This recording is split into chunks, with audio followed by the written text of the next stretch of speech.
E3 2011. This year's E3, we're showing off a lot of stuff that we haven't shown before. One of the things, obviously, is the world of Tatooine, but there's other stuff that's pretty new. For example, we've reskinned and redone our entire interface. One of the reasons we decided to do that was we really wanted to make sure that it was more evocative of Star Wars. It had a little more of a sci-fi feel to it, and we also wanted to improve some of the functionality. So for people who've seen our game so far, they'll immediately notice that difference. And some of the, we have our character sheet, which shows all your equipment and what your character looks like.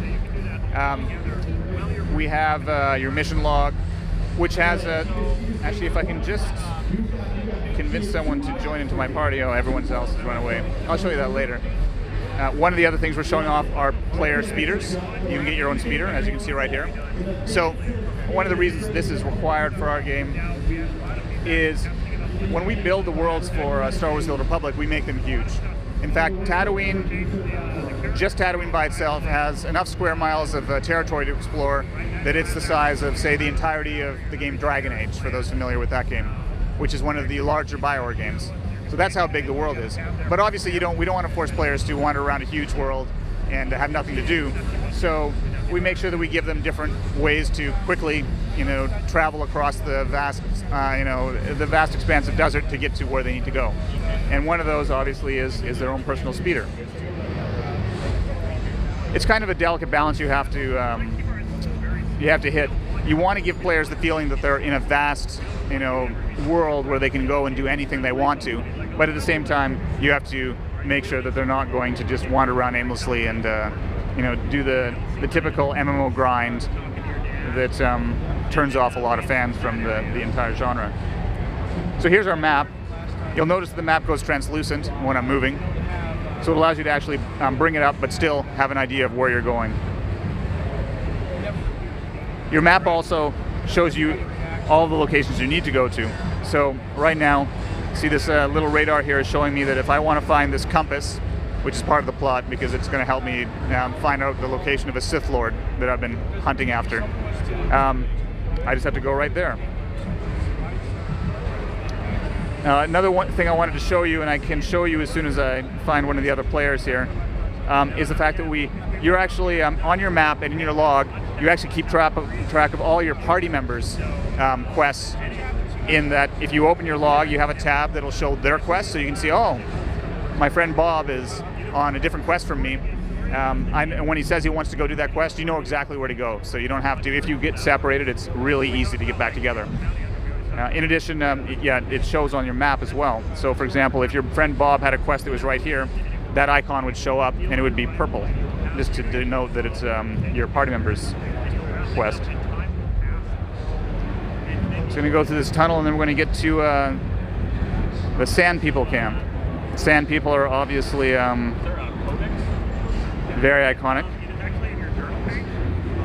They make a really good enemy to fight.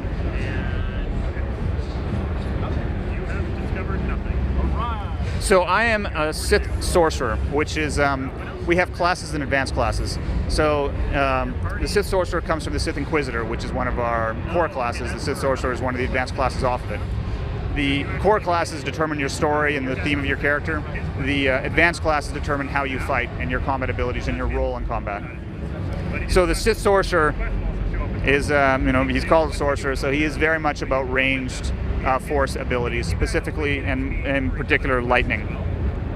But even though you usually fight in range, I always love to open up with this ability because it's kind of cool. It's always fun to use physics to bash people backwards. You'll notice my companion character also has a lightsaber, and he's using lightning against the opponents as well. So this guy, I'm going to put him in a whirlwind, and that's going to take him out of the fight. So now he's out of the fight, and then I'm going to stun this guy, run up to him, and then use Force Lightning on him, just like the Emperor did to Luke in Return of the Jedi, and then finish him off with some more lightning. Now my companion character has already finished off this guy right here, which leaves him. You'll notice my companion character's AI is not forcing him to attack this guy because I've taken him out of combat, and if you attack him, he'll come right back into combat. So the companions have quite smart AI, so they don't do stupid things like that. Otherwise, you'd be stunning opponents and having your companion character attack them and take them out of stun. which wouldn't be very much fun. So now I'm going to attack him with the Force Lightning. And at that point, my companion character's like, oh, it's time to attack him again. Finishes him off.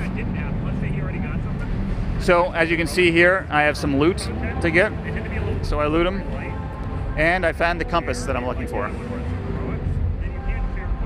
So use the compass to locate Darth Silsar. So I'll go to my inventory, go to the quest items tab, click on that, and you can see I'm using the compass. And now it's updated my map, and it shows me that I'm supposed to go over here. I'm going to really try to find some other players here. Oh, there's another player. So I'm going to invite this guy into my group. Oh, he's already in a group. Maybe this guy.